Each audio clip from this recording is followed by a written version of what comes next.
Interview বঞ্চিত upper primary চাকরি প্রার্থীবৃন্দের তরফ থেকে এই ফেসবুক লাইভে উপস্থিত হয়েছি। নিয়মিত আমাদের আগামী 11ই ডিসেম্বর যে নবান্ন অভিযানের পরিকল্পনা গ্রহণ করা হয়েছে তার জন্য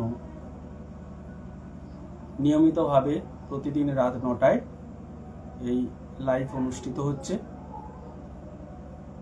তো এর আগে বেশ কয়েকজন খুব সুন্দরভাবে লাইভ উপস্থাপনা করেছেন। তো জানি না আজকে আমি কতটা এই বিষয়ে সফল হতে পারবো। তো আশা রাখছি আপনাদের শুভকামনায়, আপনাদের সহযোগিতায় এই লাইভটা সফল হবে। সবাই একে একে লাইভে আসুন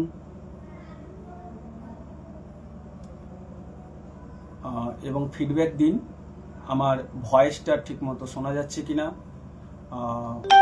লাইভটা পরিষ্কার আসছে কিনা। কারণ আমি আছি বর্তমানে একদম ওয়েস্ট বেঙ্গল এবং উড়িষ্যার একটা বর্ডার, যেটা একদম রিমোট এরিয়া। এখানে টাওয়ার পাওয়ার জন্য মানে মোবাইল যে নেটওয়ার্ক খুবই সমস্যা তৈরি করে।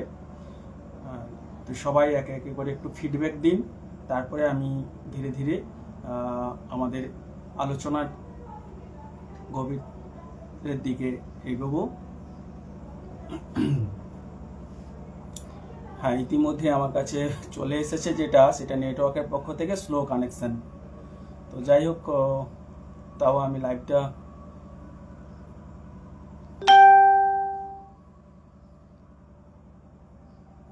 ওকে। আচ্ছা, বেশ কয়েকজন এসেছেন। আমাদের পিন্টুদাকে দেখতে পাচ্ছি। যারা লাইভটা ফলো করছেন প্লিজ একটু ফিডব্যাক দিন আমার ভয়েস এবং ক্যামেরাটা ঠিক আছে কিনা।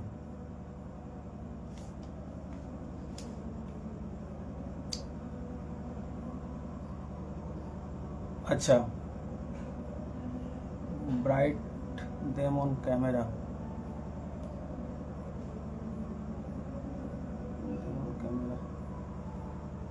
ওকে ওকে।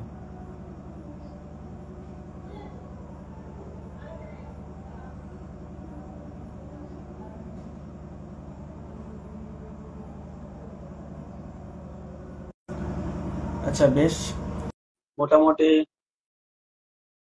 আমরা লাইভের মধ্যে প্রবেশ করি। প্রথমত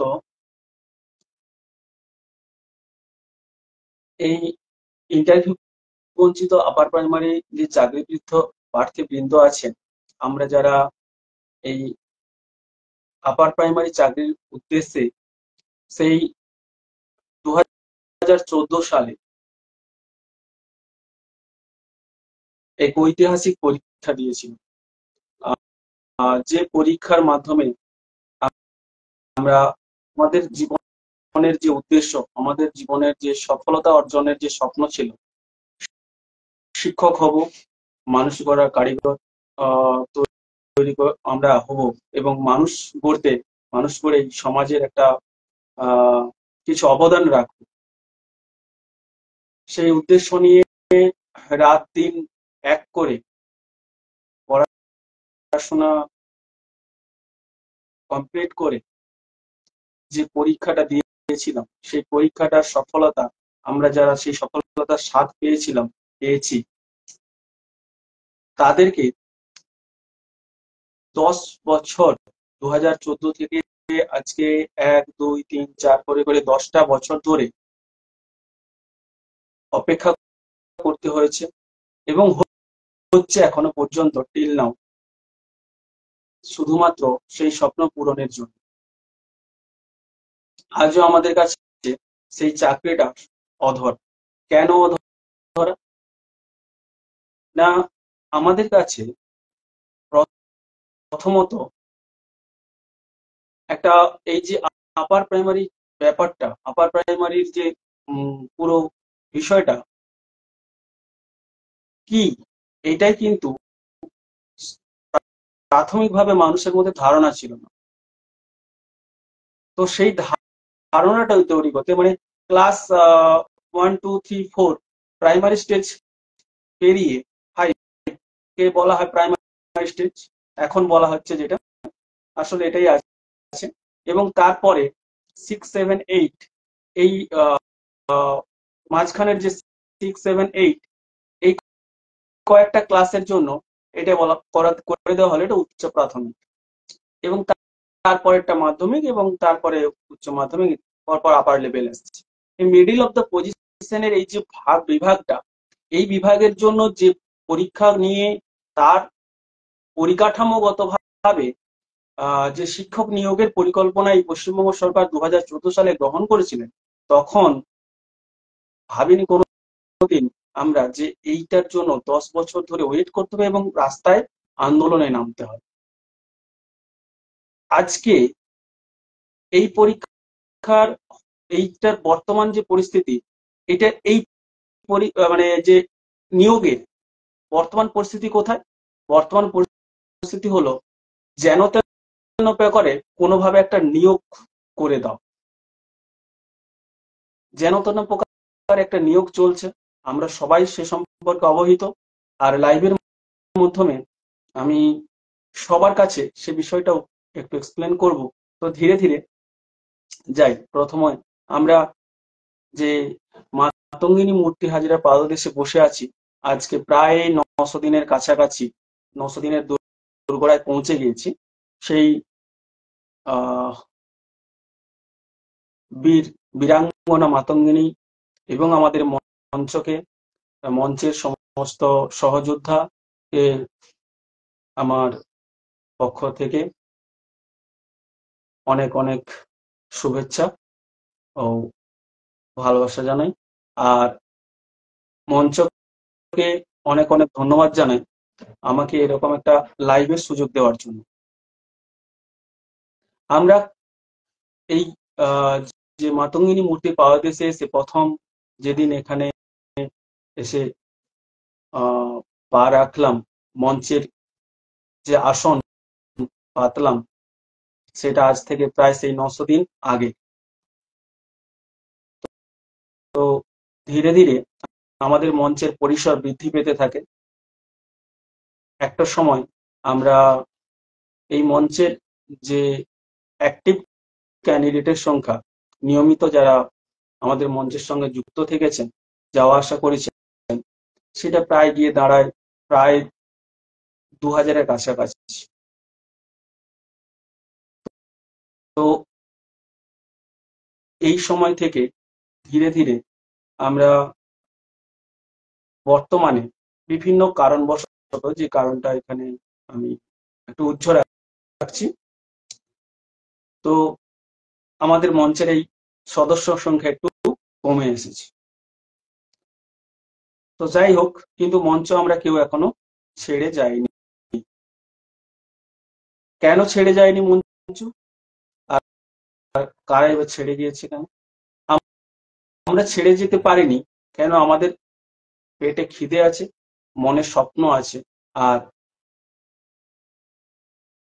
বাবা মায়ের মুখে হাসি ফোটানোর যে অঙ্গীকার করেছি, সেই অঙ্গীকারকে সফল করতে এই মাতঙ্গিনী মূর্তির পাদদেশই আমাদের কাছে একমাত্র ভরসা। তো সেই জন্য আজও কিন্তু যারা একসঙ্গে আছি, সবাই হাতে হাত কাঁধে কাঁধ মিলিয়ে এই মঞ্চটাকে ধরে রেখেছি। আমরা ইন্টারভিউ থেকে বঞ্চিত আপার প্রাইমারি যে চাকরি প্রার্থী বৃন্দ, এই বিষয়টাকে তুলে ধরার জন্য বিভিন্ন সময় আমাদেরকে আমরা মঞ্চ থেকে বারবার আহ্বান জানিয়ে, বারবার রিকোয়েস্ট করছি মাননীয় মুখ্যমন্ত্রীর কাছে, মাননীয় শিক্ষামন্ত্রীর কাছে, ও যতগুলো এডুকেশন পারপাসের যে পদাধিকারী ব্যক্তি আছেন, যেমন এসএসসি চেয়ারম্যান বা বিকাশ ভবনে বারবার আমরা কিন্তু টাকা দিয়েছি, কোনো সময় ডেপুটেশনের মাধ্যমে, কোনো সময় এরকম আন্দোলনের মাধ্যমে, আবার কোনো সময় মহামিছিলের মাধ্যমে। তো একের পর এক কর্মসূচি যখন ধীরে ধীরে ধীরে ধীরে পরিসর বৃদ্ধি পেতে পেতে পেতে পেতে আমরা আমাদের পরিচয়টা তৈরি করলাম এই সারা পশ্চিমবাংলার বুকে, যে আমরা কারা, আমরা কারা, আমরা কারা, আমরা ইন্টারভিউ বঞ্চিত আপার প্রাইমারি চাকরি প্রার্থী বৃন্দ। উচ্চ প্রাথমিকের ক্ষেত্রে নিয়োগ করতে এই কমিশন বিভিন্ন রকম টালবাহানা করতে করতে করতে করতে অযৌক্তিক কিছু কাজকর্ম, ভৌতিক কিছু কাজকর্ম, অযৌক্তিক বলাটা বোধহয় ভুল হবে, আমার মতে, আমার মন বলছে এটাকে ভৌতিক বলা উচিত নাকি জানি না, আপনারা কমেন্ট করুন। হ্যাঁ, যে অদ্ভুত ধরনের একটা কমিশনের থেকে সেখানে যারা এই কার্যপদ্ধতি পরিচালনা করছেন, বারবার একই ধরনের বিভিন্ন ভুল কিভাবে তারা করতে পারেন? তাহলে কি এটা কোনো পূর্ব পরিকল্পিত বিষয় ছিল? জানি না, সেই প্রশ্নের উত্তর কমিশনে দিতে পারবে। তো এই কমিশনের কাছ থেকে আমরা সেরূপ কোনো সুফল এখনো পর্যন্ত পাইনি। আমরা বিকাশ ভবনের কাছে গিয়েছি, সেখান থেকেও আমরা কিন্তু শূন্য হাতে বলতে পারেন এখনো পর্যন্ত ফিরে এসেছি। আমরা শিক্ষামন্ত্রী বার্ত বসুর কাছ পর্যন্ত অফিসিয়ালি না হলেও আনঅফিসিয়ালি পৌঁছেছি, কিন্তু উনিও কোনো আমাদের এখনো সুরাহার পথ দেখাতে পারেননি। এই কারণে আজকে যখন আমরা দেখছি যে আমাদের চোখের সামনে আমাদের বন্ধুরা চাকরিতে জয়েন করতে যাচ্ছেন, একটা সময় আজকে আমাদের এই মঞ্চের মধ্যে অনেকেই আছেন, আমি নিজেই আছি, যারা ফার্স্ট ইন্টারভিউ যে লিস্ট ছিল সেখানে মেরিট লিস্টেড হয়েছিলেন। স্বপ্নটা সেদিন পূরণ হয়ে যাবে যে আশায় বুক বেঁধেছিলাম, জানি না সেটা পরবর্তীকালে এরকম ভাবে ধুলোয় মিশে যেতে পারে। তো লড়াইটা যখন করতে নেমেছি, কোমর বেঁধেই কিন্তু করব। এই লড়াইটা আমার একার লড়াই নয়, এই লড়াইটা আমার কর্মসংস্থানের লড়াই নয়, এই লড়াইটা এই সমাজকে বাঁচানোর লড়াই। কেন বলছে এই কথা? এই পশ্চিমবাংলার বুকে দীর্ঘ 10 বছর যাবৎ, প্রথমের দিকে আমি যে কথাটা বলে এসেছিলাম যে উচ্চ প্রাথমিক বিষয়টা কি, এটা এখনো পশ্চিমবাংলার মানুষ তো বুঝে উঠতে পারেননি, আর বুঝে উঠতে পারছিলেন না সাংবাদিক বন্ধুরা। যে সাংবাদিক বন্ধুদেরকে উচ্চ প্রাথমিক বিষয়টা বোঝাতে আমাদের বেশ খানিকটা বেগ পেতে হয়েছে, কিন্তু পরবর্তীকালে আমরা সেটাতেও সফল হয়েছি এবং আজকেও আমরা সফল হব, এই আশা কিন্তু আমি রাখছি। তো কেন বললাম, যে কথায় ছিলাম, যে এই লড়াইটা এই সমাজকে, সেই শিক্ষা ব্যবস্থাকে বাঁচানোর লড়াই। উচ্চ প্রাথমিকের ক্ষেত্রে আমরা দেখতে পাচ্ছি যে বছরের পর বছর একটা নিয়মিত কিন্তু নিয়োগ চলছে, কিন্তু উচ্চ প্রাথমিকে দীর্ঘ 10 বছর ধরে কেন নিয়োগ হচ্ছে না, তার একটাই কারণ আমাদের কাছে তুলে ধরা হচ্ছে বারবার, এটা বিভিন্ন প্রশাসনিক কারণে, বিভিন্ন কোর্টে বিভিন্ন কেসের কারণে আটকে আছে। কিন্তু কোর্টে কেসটা হবে কেন? একটা নিয়োগের ক্ষেত্রে কোর্টে যাবে কেন?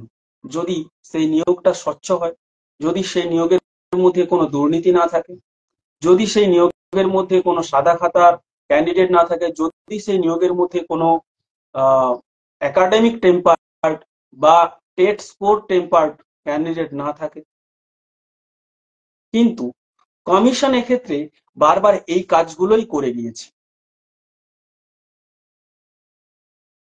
তাই সেই নিয়োগের ক্ষেত্রে কিন্তু একটা কোর্ট কেসে গিয়ে দাঁড়ায় এবং কোর্ট কেসটা ধীরে ধীরে দীর্ঘমেয়াদী একটা প্রক্রিয়া চলতে থাকে, যে প্রক্রিয়ার শেষে কিন্তু সর্বোপরি কমিশনই এখন বর্তমানে ধরে নিতে পারি যে জয়লাভ করেছে। তাহলে কি আমরা হেরে গিয়েছি যে কোথায় ছিলাম? না, এই লড়াইটা যখন করতে নেমেছি, একটা সময় ভাবতাম যে চাকরিটা খুব প্রয়োজন, যেভাবেই হোক আমার চাকরিটা হয়ে গেলে আমি বেঁচে গেলাম। বা আমরা আমাদের মধ্যে অনেকেই এটা খুব খুব ভাবে মনে করে, এরকম অনেকের মেন্টালিটি আছে, আমার চাকরিটা হয়ে গেছে আমি বেঁচে গেলাম। না বন্ধু, এই লড়াইটা এই সমাজকে, এই ঘুণ ধরা যে শিক্ষা ব্যবস্থা তৈরি করেছে, সে শিক্ষা ব্যবস্থা থেকে বাঁচানোর লড়াই। পশ্চিমবাংলার বুকে একের পর এক স্কুল বন্ধ হয়ে যাচ্ছে, কারণ কোথাও শিক্ষকের অভাব, আবার কোথাও স্টুডেন্ট মানে ছাত্রদের অভাব। দুঃখের বিষয়, খুব কষ্ট লাগে শুনতে যে পশ্চিমবাংলা থেকে আমরা একের পর এক মহাপুরুষদের পেয়েছি, একের পর এক বীর স্বাধীনতা যোদ্ধাদের পেয়েছি, একের পর এক মহান মহান বিজ্ঞানীদের পেয়েছি, একের পর এক মহান মহান সাহিত্যিকদের পেয়েছি। সুভাষ, বঙ্কিমচন্দ্র, রবীন্দ্রনাথ, সত্যেন্দ্রনাথ, জগদীশচন্দ্র, কাকে ছেড়ে কাকে বলো, বিবেকানন্দ। আজকে সেই পশ্চিমবাংলার বুকে শিক্ষা ব্যবস্থার হাল এমন তলানিতে গিয়ে পৌঁছেছে, যেটা নাকি পড়ার জন্য স্টুডেন্ট পাওয়া যাচ্ছে না স্কুলে, অথবা পড়ানোর জন্য শিক্ষক পাওয়া যাচ্ছে না। আপনারা একটা খবর বেশ কিছুদিন আগে প্রচারিত হয়েছে এবং সেটা ধীরে ধীরে হয়তো কার্যকরীও হচ্ছে ভেতরে ভেতরে, আমরা ততটা টের পাইনি। প্রায় ৮,০০০ মতো স্কুল বন্ধ হয়ে যাচ্ছে। তার কারণ একটাই, এখানে শিক্ষকের অভাব। আমরা অনেক জায়গায় দেখেছি, অনেক অনেক খবরের মাধ্যমে উঠে এসেছে যে এমন শিক্ষকের অভাব যে সেখানে কোনো না কোনো গ্রুপ ডি স্টাফ সেখানে শিক্ষকতার কাজ করছেন। তো দুঃখের বিষয়, এই জায়গা থেকেই পশ্চিমবঙ্গ সরকারের টনক কিন্তু নড়ছে না। পশ্চিমবঙ্গ সরকারের দৃষ্টিপাত বা কমিশনের দৃষ্টিপাত সেদিকে যাচ্ছে না। তারা কিন্তু যেন তিন প্রকারে একটা জিনিস চাইছে, যে যারা নিয়োগ, যারা কেস করেছেন তাদেরকে হারাতে হবে। তো যাই হোক, আমরা কিন্তু আমরা সেই হারতে হারতে লড়াইটা চালিয়ে যাব শেষ রক্তবিন্দু দিয়ে, যাতে এই সমাজের শিক্ষা ব্যবস্থাটা আমূল পরিবর্তন হয়। এই সমাজে যারা শিক্ষকতা করার স্বপ্ন দেখে, তাদেরকে যেন আর কোনোদিনও এই পথে বসতে না হয়। আজকে আমাদের এই মঞ্চের যে তৈরি হয়েছে। এই মঞ্চে তো যারা আছেন, উপরন্তু যারা মঞ্চের বাইরে থেকে আমাদের সঙ্গে সারাক্ষণ থাকেন, তাদের সবাইকেই বলবো, দীর্ঘদিন ধরে যে স্বপ্ন দেখছেন, যে স্বপ্নের জাল বলছেন মনে মনে, শিক্ষক হব, স্কুলে যাব, স্টুডেন্টদের পড়াবো, মানুষ তৈরি করব, মানুষ গড়ার কারিগর হব, সেটা সেই উদ্দেশ্য পূরণ করতে এর আগেও বেশ কয়েকবার আপনারা পথে নেমেছেন। আবারও আহ্বান জানাই, আগামী 11ই ডিসেম্বর নবান্ন অভিযানের জন্য সবাই মিলে পথে নেমে আসুন। 10 মিলে করি কাজ, হারে জিতে নেহি লাজ। আমরা যদি সবাই এই রাস্তার আন্দোলনে নেমে আসতে পারি, তাহলে অতি অবশ্যই এই পশ্চিমবঙ্গ সরকারকে তথা স্কুল সার্ভিস কমিশনকে ও মাননীয় মুখ্যমন্ত্রীকেও কিছু না কিছু একটা ভাবতেই হবে। যেমনটা হয়েছে ডাক্তারদের আন্দোলনের ক্ষেত্রে,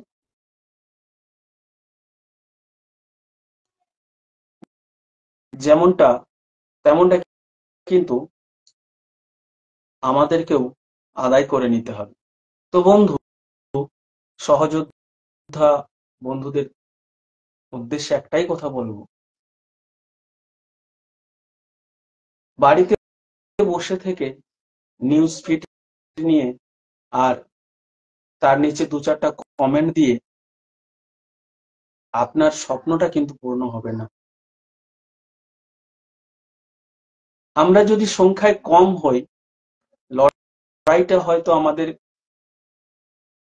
আরো বৃদ্ধি পাবে, সময় সাপেক্ষ হবে, কিন্তু জয় একদিন সুনিশ্চিত, জয় আমরা করবই।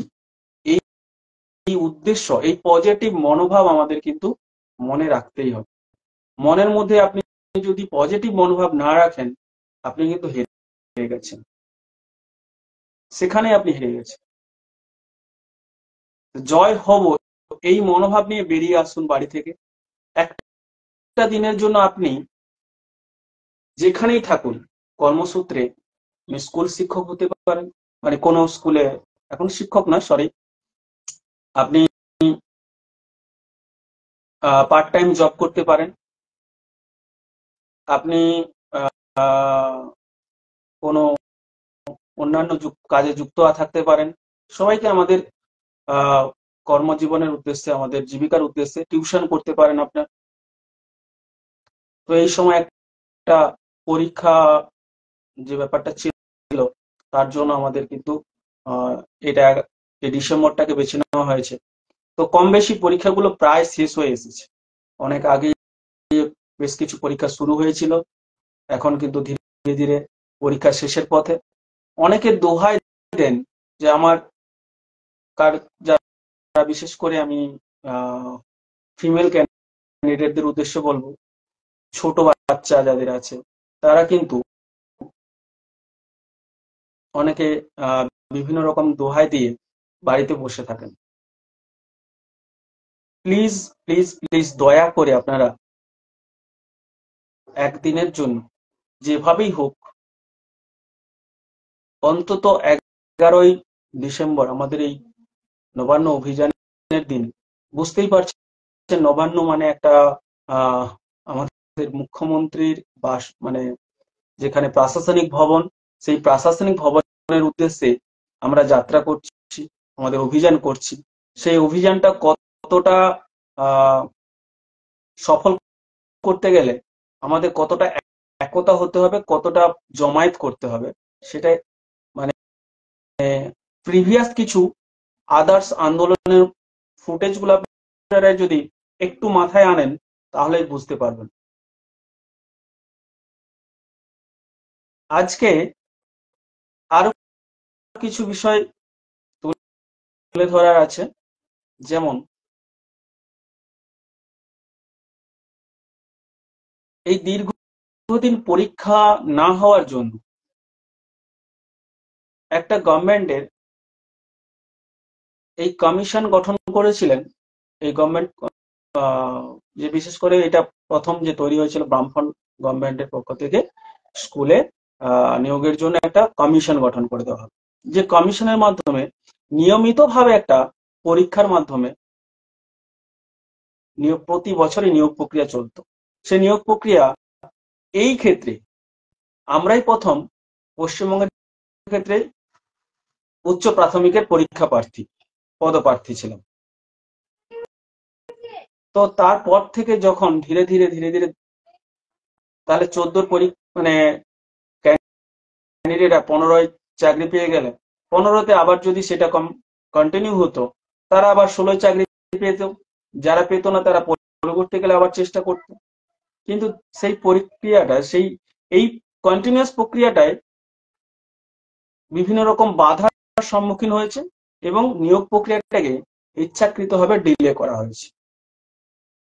10 বছর ধরে এই নিয়োগ প্রক্রিয়া বন্ধ থাকার দরুন যারা আমরা 22, 24, 23-এর মধ্যে এই পরীক্ষা দিয়েছিলাম, তারা আজকে আমরা প্রায় যোগ করে দিন 24 10 34, 22 10 32। তো এই 32, 34, 36-এর কোঠায় পৌঁছে গেছে কম বেশি সবাই।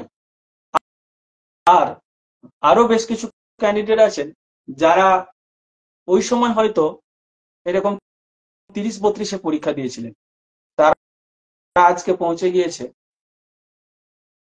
42 থেকে 45-এর ঘরে, অথবা অনেকেই আছেন 50-এর কোঠায়।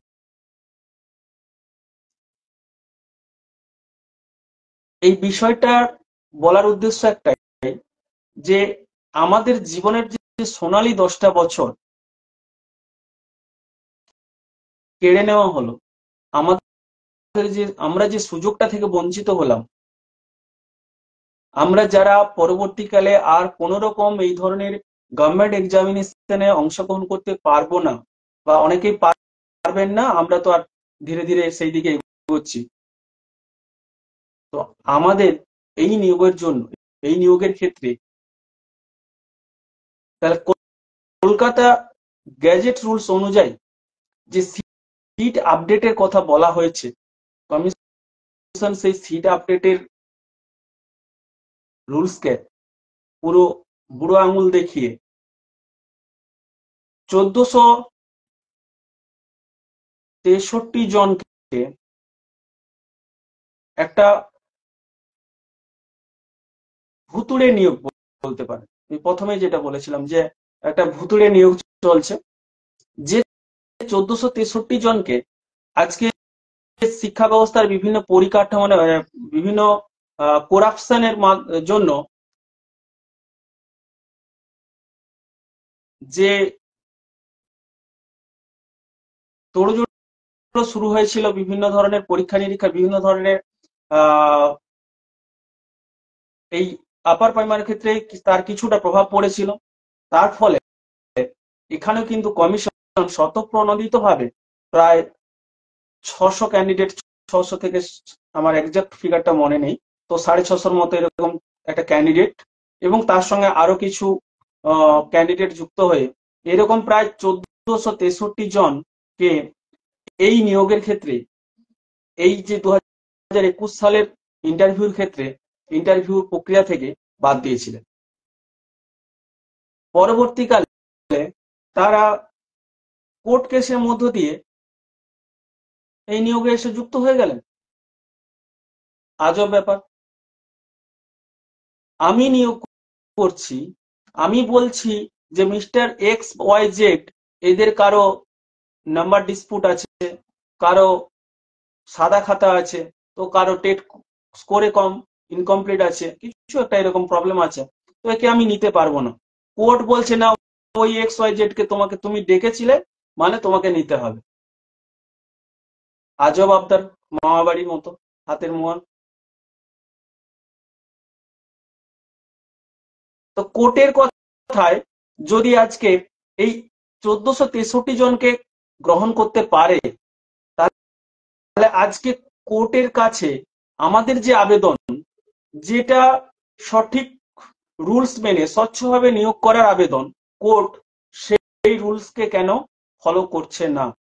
তাহলে কোর্ট কেন সেই রুলসকে কমিশনের চোখে তুলে ধরছে না, কমিশনের কাছে কেন তার নির্দেশ দিচ্ছে না আমাদের জন্য? তাহলে কি কোর্টের সঙ্গে আমাদের কোনো শত্রুতা আছে? তা নয়। এখানে বিষয়টা কমিশন ইচ্ছাকৃতভাবে এই বিষয়টাকে, বা সরকারের সদিচ্ছার কিছুটা অভাবে এই বিষয়টাকে চাপা দেওয়া হচ্ছে। আজকে একের পর এক আমরা হাইকোর্টের কাছ থেকে এরকম একটা হতাশাজনক রায় পেয়ে সুপ্রিম কোর্টে কিন্তু ছুটে গিয়েছি। সেখানে অন্যান্য কিছু কেসের ক্ষেত্রে এই পারপাসেই আমরা দেখলাম যে সেগুলো একের পর এক ডিসমিস হচ্ছে। তো সত্যিকারে ডিসমিস হওয়ার খবরটা আমাদের কাছে আনন্দের নয়।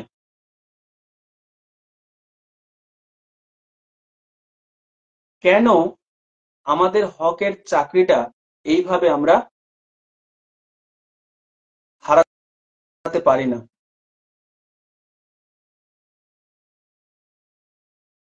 তো আজকে আমরা এই বয়সের শেষ পর্যায়ে পৌঁছে আমাদের দাবি পূরণের উদ্দেশ্যে শিক্ষক হওয়ার স্বপ্নকে বাস্তবায়িত করতে সকল আপার প্রাইমারির যে চাকরি প্রার্থীবৃন্দ ইন্টারভিউ থেকে বঞ্চিত, মঞ্চের বাইরে যারা আছেন, তার সঙ্গে সকল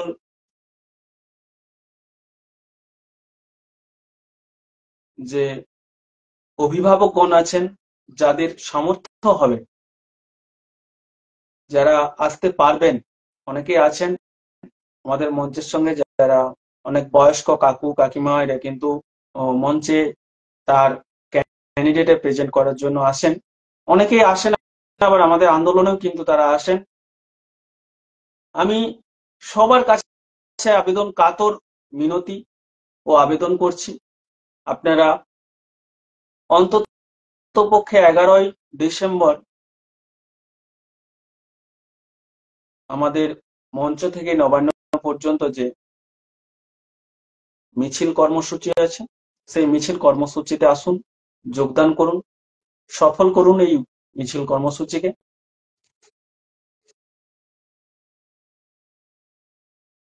তো এখন আমরা এই মিছিল কর্মসূচি গ্রহণের সঙ্গে সঙ্গে ধীরে ধীরে বিভিন্ন জায়গায় আরো প্রশাসনিক লেভেলে যোগাযোগ আমরা করার চেষ্টা করব, সেই চেষ্টা চলছে। পরবর্তীকালে আমাদের এই কর্মসূচির মাধ্যমে যদি আমরা আমাদের সফলতা অর্জন করতে পারি, তাহলে তো আমাদের সবার কাছে তার জন্য খুব সুসংবাদ হবে সেটা। কিন্তু যদি আজকে আমরা এখান থেকে সেই প্রতিবারের মতোই খালি হাতে ফিরে আসি, তাও কিন্তু খালি হাত হবে না। এটা সরকারের কাছে আমাদের পক্ষ থেকে একটা বার্তা যাবে যে আপার প্রাইমারিতে আজকে কিছু ক্যান্ডিডেট ইন্টারভিউ থেকে বঞ্চিত হয়ে তারা আজকে 900 দিন যাবৎ ধর্নায় বসে আছেন।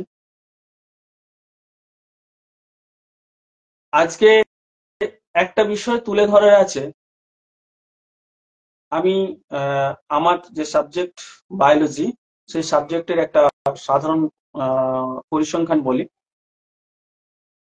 এখানে প্রায় আমাদের জেনারেল মেল ফিমেল ক্যান্ডিডেটের মানে সিট সংখ্যা 1004-এর মতো।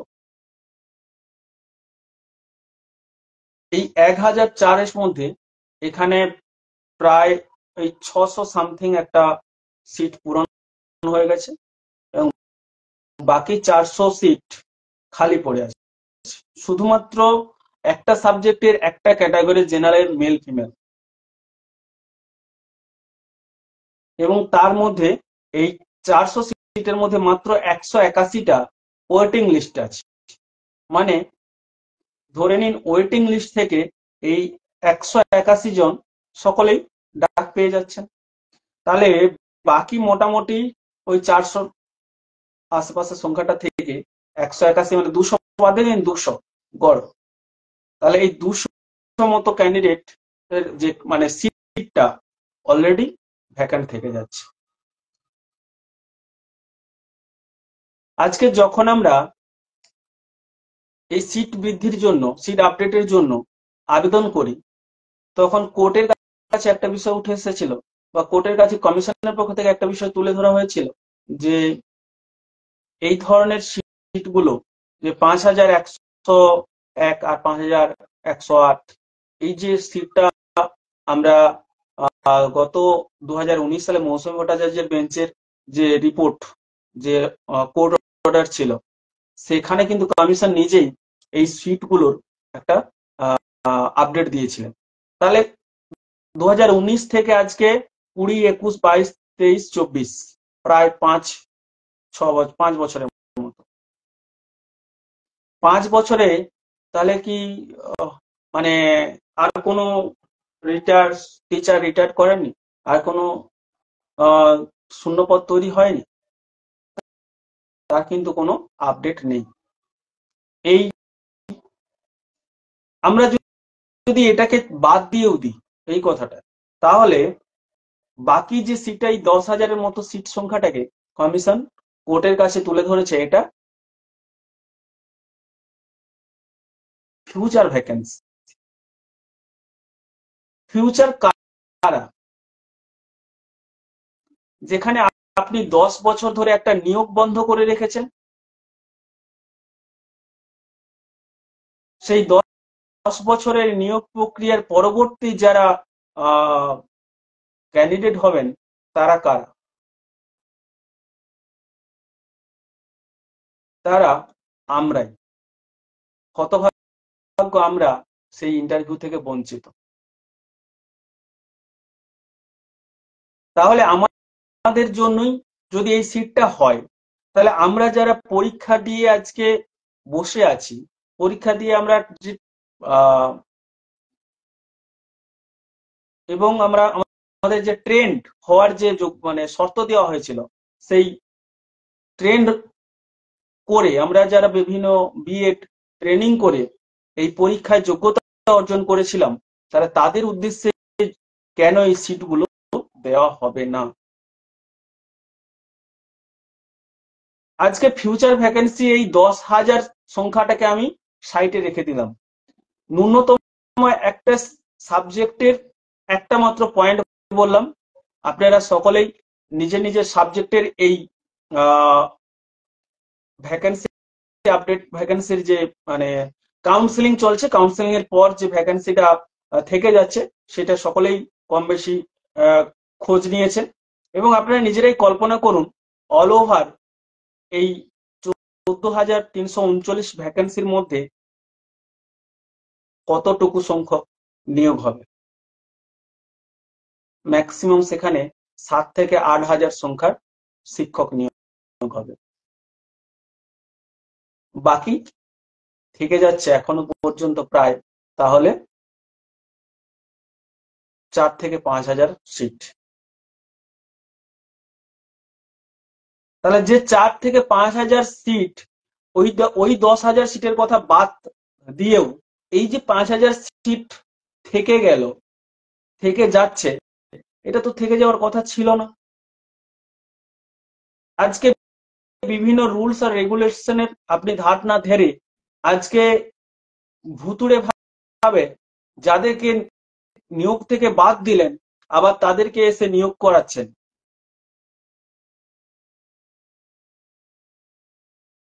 তার জন্য আমাদেরকে কিন্তু লড়াইটা লড়তে হবে, লড়াইটা করতে হবে বন্ধু। অনেক অনেক পয়েন্ট আছে, আমাদেরকে বোঝাতে হবে, আমাদেরকে একটু তো কষ্ট করতেই হবে। কষ্ট না করলে যেমন ফল পাওয়া যায় না, সত্যি। অনেকে আবার এই ফলের স্বাদটা অন্যভাবে নেয় বা নিয়েছে। আমি বলবো এই 1463 জন ক্যান্ডিডেটের মধ্যে মানে ক্যান্ডিডেট আছেন যেখানে এদেরকে উদ্দেশ্য প্রণোদিত ভাবেই এইরকম করে চাকরি দেওয়া হচ্ছে। আজকে corruption corruption corruption, education system পুরো করাপশন, পুরো পশ্চিমবাংলার এডুকেশন সিস্টেম করাপশন, করাপ্টেড। এই করাপ্টেড এডুকেশন সিস্টেমের মধ্য থেকে আমাদের এই উচ্চ প্রাথমিকের উচ্চ প্রাথমিকটাও কিন্তু তার বাইরে নয়। তাহলে সেখান থেকে এই স্বচ্ছ নিয়োগ করতে গেলে কমিশনকে যে স্বচ্ছ ভূমিকা নিতে হতো তা কিন্তু কমিশন গ্রহণ করেনি। মাননীয় মুখ্যমন্ত্রীর কাছে আমাদেরকে এই বার্তাটা পৌঁছে দিতে হবে যে দেখুন 10 বছর ধরে এখনো কিন্তু এই উচ্চ প্রাথমিকের নিয়োগের পর মানে নিয়োগ যে হতে যাচ্ছে 10 বছর পরে, সেই নিয়োগের ক্ষেত্রে কত কত কত সিট ফাঁকা থেকে যাচ্ছে। এই সিটগুলো কিন্তু আমি, আপনি এবং আমাদের পাওয়ার কথা ছিল।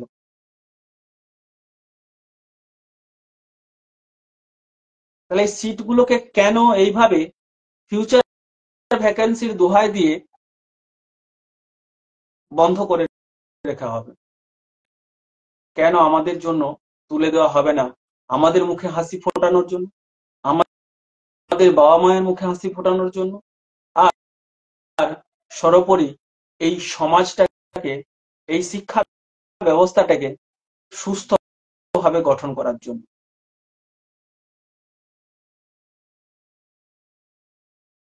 আমরা এই ইন্টারভিউ বঞ্চিত আপার প্রাইমারি চাকরি প্রার্থী যে বৃন্দের মঞ্চ, সেই মঞ্চের পক্ষ থেকে আগামী 11ই ডিসেম্বর সকাল 11টা থেকে 12টার মধ্যে আপনি আমাদের মঞ্চে উপস্থিত হন। মঞ্চ থেকে আমাদের এই মিছিল পদযাত্রা শুরু হবে নবান্ন অভিযানের উদ্দেশ্যে।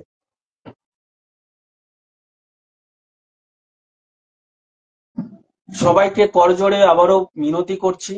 লাইভটা প্রায় 40-45 মিনিট হয়ে গেছে, তো এবার আমি শেষ করব। সবাইকে করজোড়ে মিনতি করি, সবাইকে অনুরোধ করছি, সবাইকে আহ্বান জানাচ্ছি, সকল সহযোদ্ধা ও বন্ধু, সকল ইন্টারভিউ বঞ্চিত আপার প্রাইমারি চাকরি প্রার্থীবৃন্দ, সকল অভিভাবক অভিভাবিকা, যাদের সামর্থ্য হবে, শারীরিক সামর্থ্য যাদের হবে, তারা অবশ্যই এই আন্দোলনে আসুন, এই আন্দোলনকে সফল করুন। আমাদের জয় নিশ্চিত। এই পজিটিভ মনোভাব মনে রাখুন। আমরা কিন্তু কেউ সাদা খাতা দিয়ে আসিনি, বা আমরা কেউ কোনরূপ করাপশনের মধ্যেও কিন্তু যুক্ত নয়। আমরা সঠিক যোগ্যতা অর্জন করেছি। আমরা যে ট্রেনিং আমাদের নেওয়ার কথা ছিল, যে বাধ্যতামূলক করা হয়েছিল, সেই ট্রেনিং আমরা ট্রেনিং প্রাপ্ত বিএড মানে টেট পাস 10 যাকে বলা হয়। তো সেই টেট পাস 10 সমস্ত ক্যান্ডিডেটের জন্য সবার মুখে হাসি ফোটাতে এই আন্দোলনকে সফল করুন। সবাই মিলে ঝাঁপিয়ে পড়ুন নবান্ন অভিযানের উদ্দেশ্যে। আগামী 11ই ডিসেম্বর আসছে দিন, সবাই মিলে নবান্ন অভিযানে যোগ দিন। সবাইকে আন্তরিক শুভেচ্ছা, ভালোবাসা, অভিনন্দন জানিয়ে শেষ করছি এই লাইভ। ধন্যবাদ সবাইকে। Thank you. শুভরাত্রি।